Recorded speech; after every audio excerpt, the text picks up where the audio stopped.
Steve Bollar, I am so excited to have you here today. Let's tell everybody who you are and about your greatness, about what you do. Hey, all right. Hey, thanks for having me so much. This is great. So my name is Steve Bollar, and my other name is Stand Tall Steve, as you can hear and see. Stand Tall Steve. I am a former art teacher. I started off as teaching art pre-K to third grade, little tiny people. And then I moved on to be an assistant principal for the majority of my career. And then I moved on to assistant superintendent and superintendent. And now, as a full-time, I do speaking, training, consulting, mostly in the education market, the K-12 education market, but I also do nonprofits, healthcare, corporate as well. And I focus on three things. I focus on culture climate, leadership development, idea development, how to develop ideas that actually work, in maximizing leadership, and improving the culture and climate, specifically of schools and organizations. I mean, I tell people all the time, I can do curriculum development. I don't want to. I can do instructional design. I don't want to. I can do data analysis. Don't want to. But that's what I do. Culture, climate, leadership development, idea development. Right. Well, I love all of that. And thank you for your service as a teacher. Like, we don't have enough of you. So Steve, if we can clone you, we could, and we should, because your work is so incredible. But when we were in the green room, we were talking about your stand tall philosophy, which I love, this stand tall Steve. Let's talk a little bit more. Let's dive into that topic a little bit, if you don't mind. Yeah, sure. So I'm sure I know what all of you are thinking. What is the deal with being called Stand Tall Steve? Well, I know you can't tell within the voice or this box that you see in here, but I'm a tall guy. I'm tall. I'm 6'7" tall. And let me just get through the basics. Wow. No, I am not a basketball player. Yes, I can play basketball. No, not do it for you. Yes, I can dunk the ball. No, not do it for you. Yes, I played basketball in high school. No, I did not play basketball in college. Yes, I enjoyed the sport. And no, I did not know any professional basketball players. Okay. So I get that everywhere that I go. Yes, 6'7" black man, bald head, got to be a ball player. It's okay.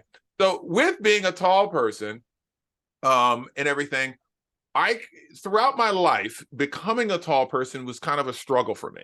I didn't want to be tall. I know a lot of people are like, oh yeah, this is great. This is what I want. It's not what I really wanted becoming a tall person. 8th grade was the year everything went nuts for me. At the beginning of 8th grade, I was 5'8". At the end of 8th grade, I was 6'3". Wow.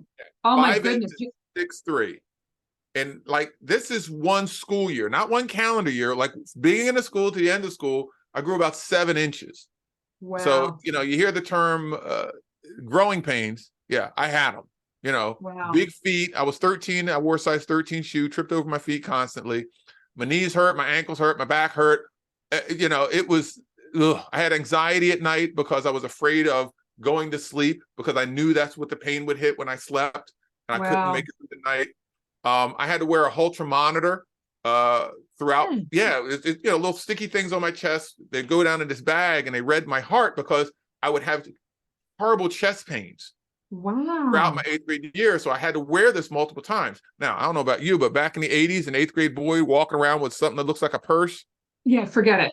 Yeah, forget it. So yeah, I hated we were all made fun of. Yeah. Yes. And then I also hunched over and slouched. You know how you meet people that slouch over, they hunch. And I did that because I didn't like the fact that I was standing out from everybody else. I felt bad because I felt like I was towering over people. So 8th grade, I hated becoming a tall person. So one day I'm walking home from school, and I grew up I'm in New Jersey. I grew up in Salem, New Jersey, a little town in the southern part of New Jersey. Yep. So walking town. So I'm walking home from school with a friend of mine. Her name's Danielle. She's lives on 7th Street. I live over on 9th Street. So as we're walking, we get to 7th Street. She says, Steve, hold on. I says, what? She says, stay there. I'm like, all right, what's going on? She walked around behind me. I'm like, girl, what are you doing? She said, just stay there. I'm like, all right. She took one hand, put it on my shoulder. She took her other hand, she balled it up into a fist and punched me in the middle of my back. And I was like, girl, what is wrong with you? What do you? And she hit me pretty hard. Wow. I looked at her. I says, why did you punch me? Now, obviously, when she grabbed my shoulder, punched me, it made me stand up straight. She said to me, looked me square in the eye. She says, Steve, you're a tall person. Stop trying to be small and stand tall. Wow. That's when it clicked. That moment when she punched me in the back and she said that, it cleared up to me that I was like, oh my gosh, I'm not being it is who I'm supposed to be. I'm supposed to be a tall person. What in the world am I doing? Wow. And What a so, great story. yeah, it's true. Oh my gosh. Wow. It's one of those moments like when I left 7th Street and walked home to 9th Street, I was doing a lot of thinking. And I remember it so well. You know those moments that you remember everything, you just never forget it? This was that. Yes. So I'm walking home from school and I realized leaders are not supposed to blend in. Because I was that kid in school that was a leader. I was student council president. I was in the band, art club, jazz club, debate club. You know, I was like president, vice president of everything. And I realized as a leader, leaders are not supposed to blend in. It's okay to stand tall. It doesn't matter if you're 4'2" or you're 7'3". You can stand tall in everything that you do. So that began my transition to leadership. I started looking at leaders, changing the way that I am. And my specific philosophy came down to 3 things that directly connect to the world of tall people and leadership. Number 1, tall people, we don't blend in. We don't. I mean, seriously, obviously, yeah. You see a crowd, what? You could pick out the tall people right away. We don't blend in. Right. Same thing with leaders. We don't. Leaders are not supposed to blend in. They're supposed to stand out. They're supposed to stand tall. Number 2, tall people, we have a different view of the world, right? We see the world completely different. Yep. Here's a question. Do you have any friends that are tall friends? Do you have any tall friends? Yeah, no, not really. Oh, here's the thing. A lot of people have tall. Yeah, I mean, the neighbor's pretty tall. Yeah. Okay. So let's say if you ever been somewhere with a tall friend and you need to get through a crowd, you push your tall friend to the front, you grab a hold, you say, go, right? Go. Yes. Exactly. And you do that because the tall person has a view of where you need to go. Yes. They have that vision. Same thing with leadership. You got to have vision. You got to see where it is that you need to go. And then you're holding on and helping people get where they need to be. And the third thing about the world of tall people and leadership is tall people, we don't fit. We don't fit in cars, airplanes, ceiling fans, shower heads, you name it. We got issues. But even though we don't fit, do we give up? Nope. No.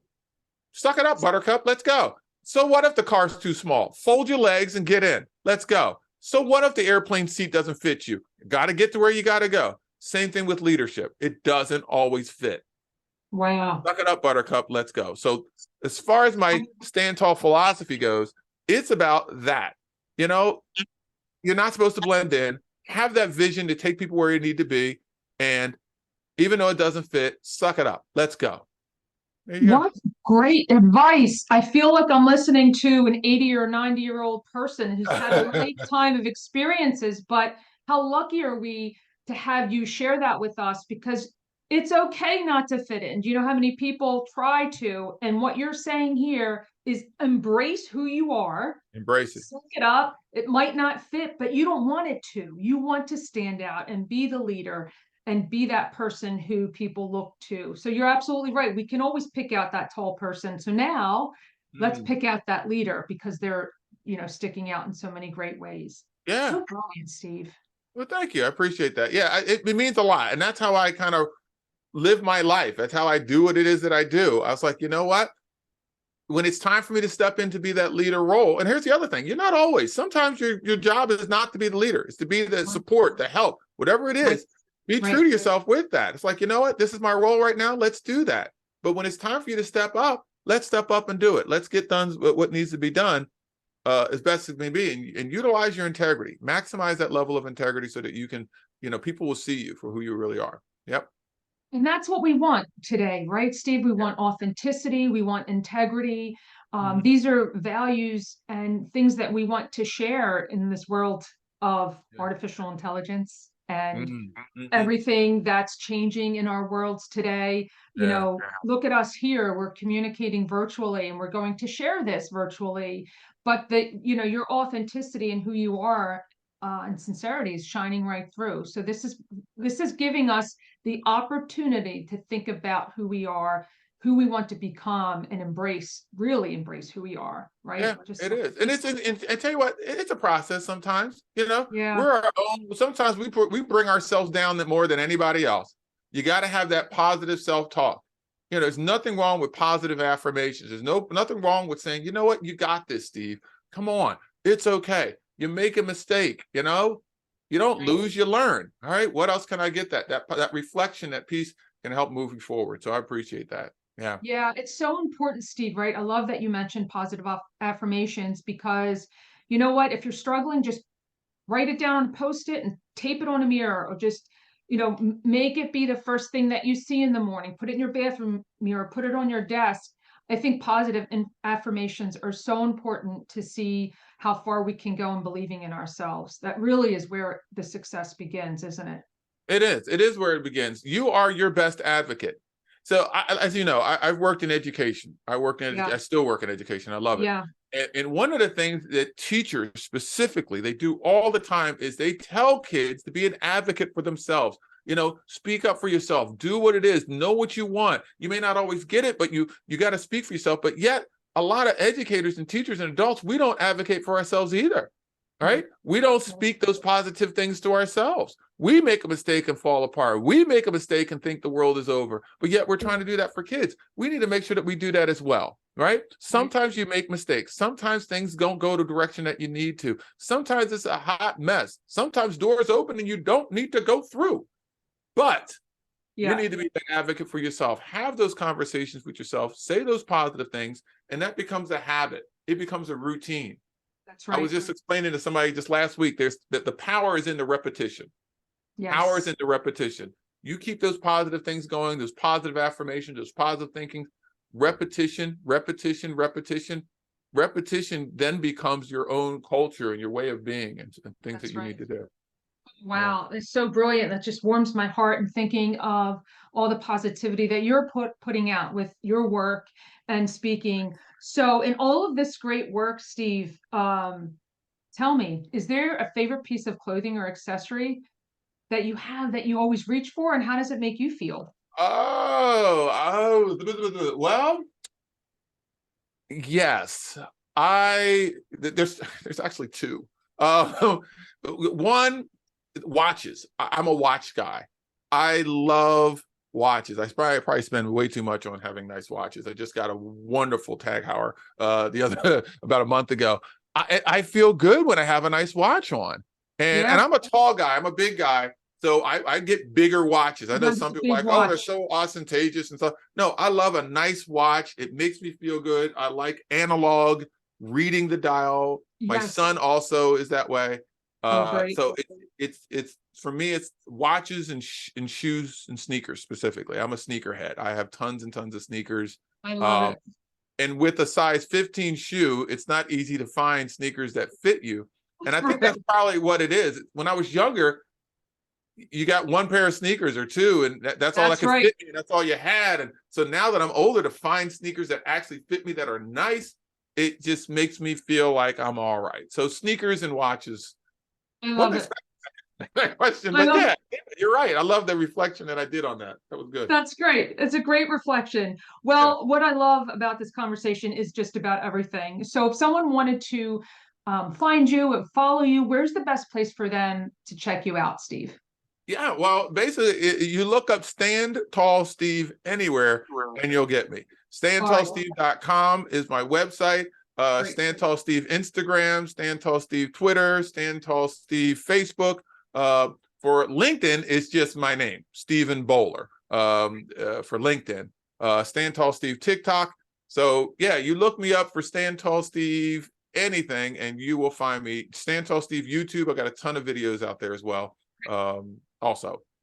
Excellent. So what I'll do, Steve, is put the links in the show notes to make it nice and easy for people to find your brilliance. But in the meantime, thank you so much for your time today. This has been so enlightening, and I love being able to share it to the audience. You're an incredible gem. Thank you for being you. Hey, thanks so much. I appreciate it, and I had a great time. Thank you.